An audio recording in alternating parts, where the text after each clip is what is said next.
All right, good morning. So we are on the bottom of Kuf Chesamad Beis, 108b. We're in the middle of our discussion regarding the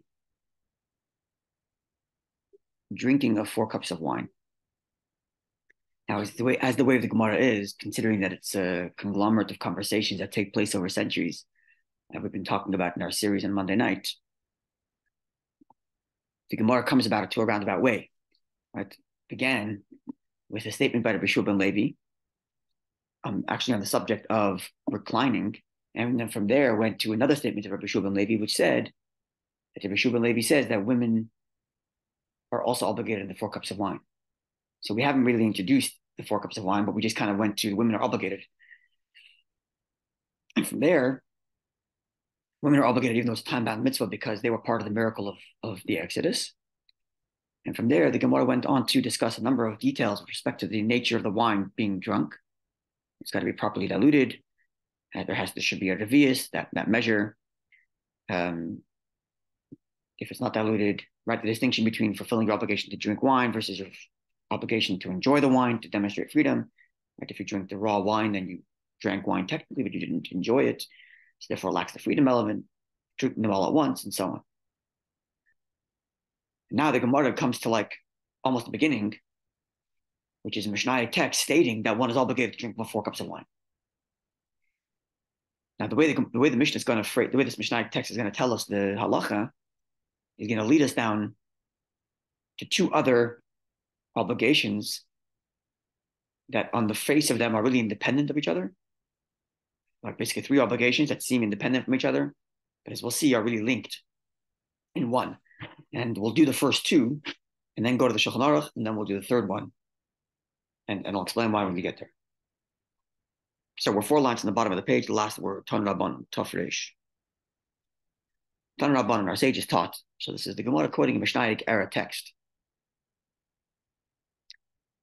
Hakol, all chayavin are obligated. In these 4 cups.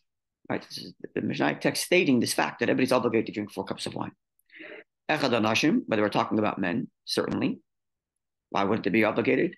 The echad nashim, whether we're talking about women, as we spoke about earlier, from Rabbi Levi, who said that women are obligated in the 4 cups of wine, considering that they were also part of the miracle, notwithstanding the fact that it's a positive commandment that is time-bound, and ordinarily, time-bound positive commandments women are exempt from. Now, here comes an interesting statement, the echad tinoikus,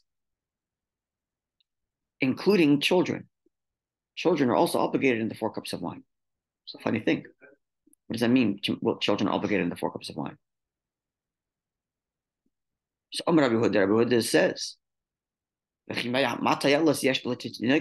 what virtue is there for children drinking wine? This is the phrasing, the way the Gemara phrases, the way the Mishnaic text phrases the question.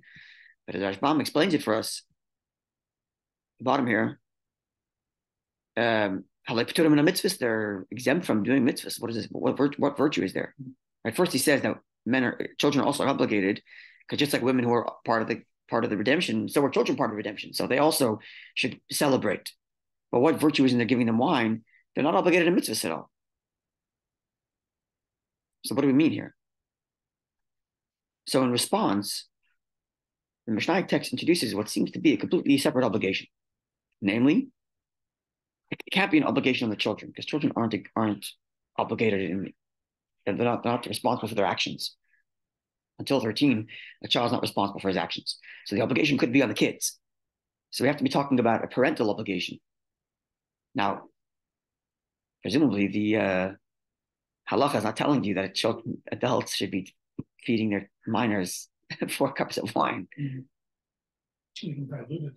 Even diluted. So what, therefore, then is the obligation? So says the Mishnah. Ella, rather, machalkin, we distribute for them, lahen, for the children. Top of Kuftes Amad Aleph, 109a. Kloyos ve'egoizin. We distribute, kloyos are like wheat kernels that have been fried, maybe in some sort of honey or sweet. And both Rashi and Rashbam point out that the wheat have to be from last year's grain, got to be yashan, because it's not permissible until the next day.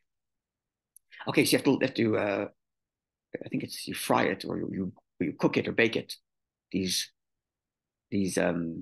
kernels, the goizim and nuts. Now it's interesting because the Rashi and Rashbam, we've been learning about this on Monday nights in our series on the history of halacha. Rashi and Rashbam are both in France. They're Ashkenazim. This isn't the kind of food that they would usually eat in Ashkenaz land, nuts and fried grain. So Rashbam writes, I heard that there are places I heard from Rabbi Shmuel HaChassid that there's places in Sfarad in Spain where they dry out grains on a frying pan over a fire, and they eat it with nuts as like a dessert. It's like Sephardic boiled nuts, basically, with mixed nuts and legumes. So the halacha, therefore, is that you should be giving this to the children. Be'erev Pesach, on the eve of Pesach, there's little give them sweets and candies and things like that. These nuts and these fried or baked kernels, so they don't fall asleep. And and they will ask the 4 questions. So the obligation is to engage the kids beginning earlier in the day, give them things that they're excited about. Pesach is coming, get them excited. You give them candy, give them nuts. They're eating something that they like, and so on. What's interesting is that this is the Mishnah's response to the obligation for children to drink the 4 cups of wine, right? Which is like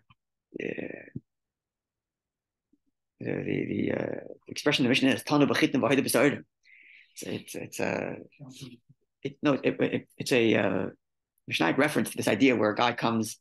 It's a case that the Gemara discusses where someone says, "You owe me wheat," and the guy responds, "Well, it's true, I owe you something, but I owe you barley."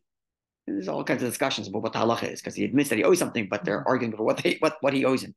So we're asking about what's the value of giving them 4 cups of wine, and what's your answer? Oh, no 4 cups of wine. You're giving them nuts. We're not talking about the same thing. What are we doing, right? Which therefore means we must understand this to mean that both of these things stem from the same place, which would therefore add maybe another level here. And this links us back to the reclining business and why the laws of drinking the 4 cups of wine come in tandem with the halachas of reclining, both in the Gemara and in the Shulchan Aruch also. We're going to see it's the same chapter in Shulchan Aruch that discusses the laws of reclining, which we just finished. But we only went halfway through the chapter. The second half of the chapter discusses the laws of wine. And it could have been separated, laws of reclining and laws of wine. But it would seem, this is back to the Rebbe's talk, that they all stem from the same thing, which is the sages set up our celebration on the night of Pesach that it should reflect that we feel free, so recline, drink cups of wine, and children should also feel that. So give them what's appropriate for them. Give them nuts and whatever it is that they like. So when the Gemara asks, what's the value of giving them 4 cups of wine? The Gemara answers, well, okay, you're not giving them 4 cups of wine, but give them something that's going to make them feel like they're part of the excitement. And the excitement keeps them awake, which leads them to asking the 4 questions. So I'm saying this because even though the Gemara on the face of it is saying that you're giving them the nuts that they stay awake to ask the 4 questions, and that's the surface level why you're giving them these treats, and the fact that the Gemara links it to the 4 cups of wine means that there's actually more than just the fact that you want them to technically ask the questions. You want them to be participating in the Seder the same way the 4 cups of wine make me participate. These treats make them participate. As Rashbam said it, the reason why children are, like when the Mishnah first listed that men, women, and children are obligated in the 4 cups of wine, Rashbam says, why children? Because they were also part of the miracle. Women were also part of the miracle. Okay, women give them 4 cups of wine because she's an adult. Children were also part of the miracle. So give them something that's going to make them excited. So it's really like a halachic family experience that everybody has to feel part of this chedus, this excitement and this freedom that we're feeling. And each one in their realm. Understandable. But we still have the initial statement, which is feeding the kids 4 cups. Right.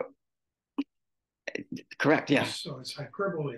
It can't be. It's an expression of enticement. Yeah. It seems like the Gemara is saying, unless, okay, I mean, obviously when a child's old enough for the age of chinuch, he's in the realm of education, you're obligated to train them in all mitzvahs, including the 4 cups of wine. Okay, not wine, grape juice, but you're still obligated in that like any other mitzvah.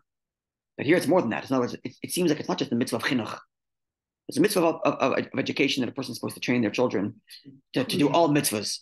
But seems beyond that they also have to be part of the freedom. Just like women were redeemed, so it's a time-bound mitzvah, but they still get it because they were also redeemed. So children also have to be part of it because they were redeemed. Mm-hmm. And to that, the Gemara responds, the Mishnah text responds by saying, oh, give them nuts. So it seems like it's an outbreath of the same thinking that we have to include everybody and everybody should feel that freedom because they all went through it. And this explains perhaps why the next set of halachas in the Mishnah, in the Gemara, which we won't get to today. We'll go to the Shulchan Aruch and then go to that next halacha. Meaning, first we'll go to the Shulchan Aruch about the laws of drinking 4 cups, and then we'll go to the next part of the Gemara which discusses the halacha I'm about to share. But the next halacha the Gemara talks about in a couple of lines is the obligation that a person has to bring joy to his family on Yom Tif. And what that means for how you get yourself happy, wine and meat, and how you have to make your wife happy by buying her gifts and children.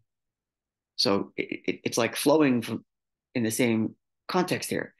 We're talking about the obligation to drink 4 cups of wine. From there we get to, well, the 4 cups of wine. We're talking about reclining, which is a demonstration of freedom.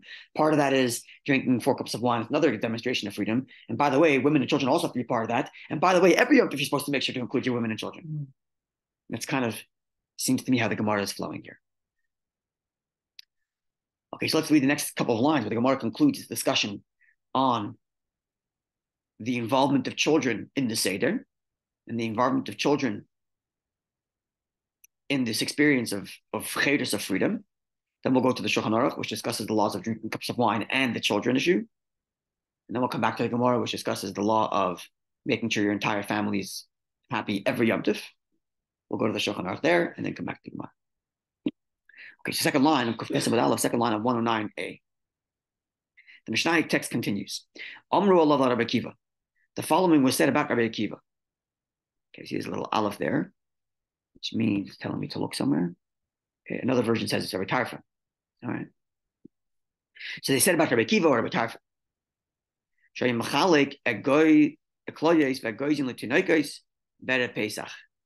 That indeed he would follow through with this practice and would indeed give out these kernels, these baked kernels or fried kernels and nuts to children on Erev Pesach, so that they don't fall asleep. And they'll be present to ask the questions and enjoy the Seder, participate. Tanya, we learned another Mishnah text. Rabbi Eliezer says, Choitfin matzos belele psachim. We grab the matzos, literally grab. I'll explain in a moment what that means. On the nights of Pesach, the shvil tinoikos, because of the children, shelo yishanu, that they shouldn't fall asleep. Okay, what does this mean? So there are a number of different interpretations of what this means to grab. What it means to take or to grab. And Ashbam gives us a few. So one option he says here is it means to lift up the plate so children get curious. Another interpretation is chaytfin means to grab, as in you eat quickly, so that the children don't fall asleep. You're eating the matzah quickly, so that they don't miss out in the Seder. And another interpretation is, that you remove the plate so that the children don't fall asleep. And another interpretation he gives here is, you move the children, you move the food away from them so that they don't eat too much, because when they eat, they get tired and fall asleep. So different interpretations as to what it means to grab the matzah. Okay, we'll see in the Shulchan Aruch what the halacha is, because in a way we actually incorporate all of these. We do lift up the matzah at certain points during the Seder. We do remove the plate, but actually we remove the plate not so that the children don't fall asleep, because they might eat too much, but we actually remove the plate because that raises their curiosity. Even though Rashbam here says you take the plate away from them, they shouldn't eat too much because when they eat too much, the kids fall asleep. At any rate, however you call this chayt v'in matzah, grab the matzah, it's somehow you're one second, how many interpretations we had? You raise up the matzah. Yeah, you raise up the matzah, yeah. Whatever the interpretation is, the point is that there's some sort of activity with the matzah that keeps the kids engaged, either by taking away the food that they don't eat too much, or you're actually lifting it up to raise curiosity. Now, just putting this out there, the halacha here is you lift up the matzah, chaytvin matzah, whatever chaytvin means, you grab the matzah, so that the kids stay up and the kids don't fall asleep. Now, what's unique here is if before, when we talked about giving the kids the nuts, we said they shouldn't fall asleep, and that way they should ask questions. Here, where the Gemara said that you grab the matzah, whatever that means, it says so they shouldn't fall asleep. It doesn't say they shouldn't fall asleep and ask questions. It says you shouldn't fall asleep. Now, why is that relevant? Because if you're taking the food away from the kids that they don't eat too much and therefore come lazy and fall asleep, right? Or if you're saying eat the matzah quickly so that they don't, right? We only eat the matzah way after the questions are said. Which means if that's the meaning, then when it says don't fall asleep, it actually means they shouldn't fall asleep for the end of the Seder. Well, afikomen, well, again, eat the matzah quickly. That would include afikomen. They shouldn't fall asleep for halal. That's what it would seem. Which would explain why the Gemara said it doesn't say they shouldn't fall asleep and therefore ask and be around to ask questions. When it came to giving the nuts on Erev Pesach, we said give them the nuts that they're excited for the Seder and stay up awake to ask the questions. But here it says chaytvin matzah, grab the matzah, so that way they don't fall asleep. End statement. Don't fall asleep for what? Which part are they missing out on? If at post matzah. So if we go with the interpretation that grab matzah means raise up the question to raise curiosities, that can be way at the beginning of the Seder, which we do. Right at the beginning, helach ma'anya, right? We raise the matzah or we move it aside, and if there, and we do that for the kids to ask questions. We're sitting down for the meal, we haven't eaten yet, you're pushing the plate away, what are you doing? Right? That's a curiosity thing. But if it means, like the Rashbam says, eat the matzah quickly so that they don't get too like lazy and full post meal and fall asleep, then we're not talking about the beginning of the meal to keep them awake to ask questions. We're talking about the end of the meal that they stay awake for the rest of the Seder, which is an interesting thing in that we want to engage the children all the way to the end of the Seder in that interpretation of chaytvin matzah, grabbing the matzah.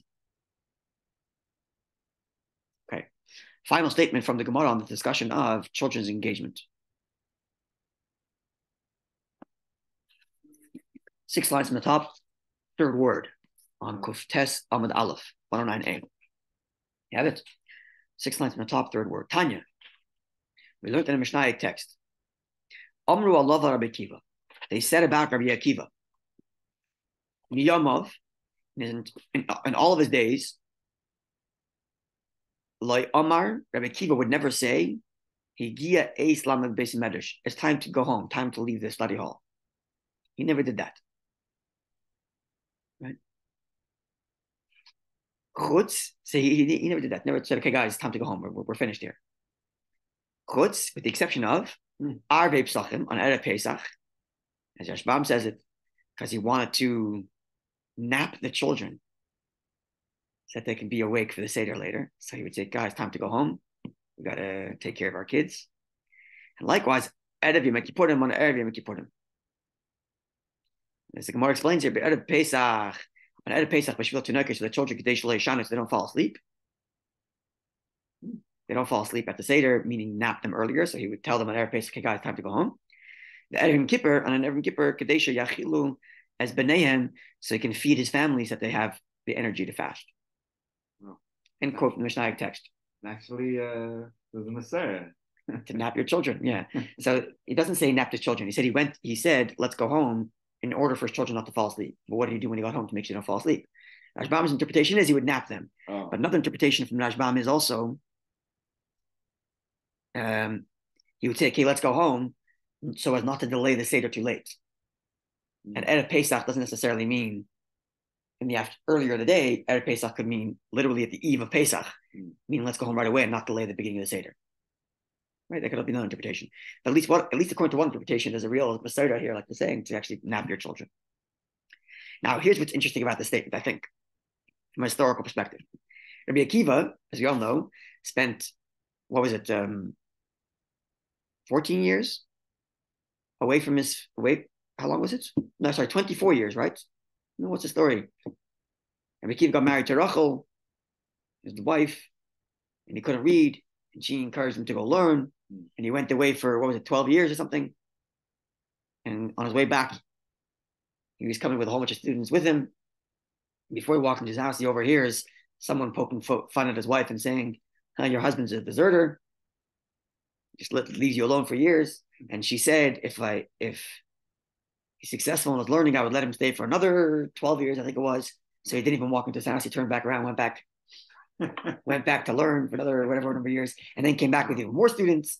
And then his father-in-law, who didn't like him at the beginning, had a change of heart, considering that his son-in-law became this great scholar with thousands of students. Right? This is a famous story. Wow, I never heard it before. Yeah, this is a famous story of Akiva. Look it up. It's in the Gemara. It's in English. You can read it. It's a nice story. Medrash as well. 2 places in the Gemara. I just heard the one with the water on the stone. That's the beginning of the story, right? Where his wife also encouraged him to go learn. You can do it. Go. So he's away from his family for years. Yeah. Now here the Gemara says he never said, "Guys, time to go home from the Beis Medrash," except for 2 times a year. And one of those 2 times, actually both of those 2 times, were on account of his family, which means even when he came back to his family, he was still at the Beis Medrash to such an extent that he never told him, "Guys, time to go home," except for twice a year. So it's not just that the years that he was away from his family, he's in the Beis Medrash, but even when he was with his family, he's so engrossed in the study of Torah in his Beis Medrash that he never told guys, "Okay, gentlemen, time to go home. Beis Medrash is done." Except for twice a year, he would go home to take care of his family. Now, of course, this doesn't mean he didn't go home at night to sleep or spend Shabbos with his family. It just means he never said, "Okay, time's up." Right. He would, continue class until the discussion's over and then go home. So if he had his Friday night meal an hour later, so he had his Friday night meal an hour later. But he wasn't. Right? But he never made that announcement, "You guys, time to go home." Except for these times a year, he would cut the conversation midway and say, "You got to go home and take care of your family. Make sure they're fed before Pesach, before Yom Kippur, and make sure they're prepared and your kids can be engaged at the Seder, whether by napping them or being on time." But you're saying it's not literal, like he was home every night just late and was out in the morning? Again, the phrase is, he never made the statement, "Guys, let's get up and go home. Beis Medrash is done." Right. So it doesn't mean he never left. It just means he never made that announcement. Right. It's like, it means that, he didn't, "Okay, time's up, let's go." Right. Conversation's going, he'll continue. It doesn't mean he never went home. Right. It just means he never made that verbal announcement mid-statement, "Okay, now we're done." Right. He would wait till it was done. And he obviously went home for Shabbos. Right. He has a mitzvah to be with his wife. Right. There's mitzvahs that a person has at home. Right. And he had children. Right. So he within those 12 years? No, he wasn't home during those years. Oh, so that was my question. That's what I'm saying. This statement indicates that even when he was home, he was so engrossed in his medrash. Besides, for those years when he was away from his family, even when he was home, he was so engrossed in the medrash that he never said, "Time to go," except for twice a year. Right. Okay, that was the point I'm trying to make. It that from the fact that the exception is regarding his family means his involvement in Torah study, even when he's with his family, was to such an extent, not just when he was away. Yeah. Yeah. Okay, so this concludes the Gemara's discussion on the laws of drinking the 4 cups, and then as an extension of that, the involvement of children, because the involvement of children began with the Mishnah statement that children are also obligated in the 4 cups. To which the Gemara said, "What do you mean?" To which he responded by saying, "Well, you got to engage them by giving them treats." So now let's move to the Shulchan Aruch, which discusses these laws, which is the second half of the chapter we learned before, 472. So I'm going to stop the recording and restart it. That way it makes 2 videos, 2 neat videos. One for Gemara, one for Shulchan Aruch.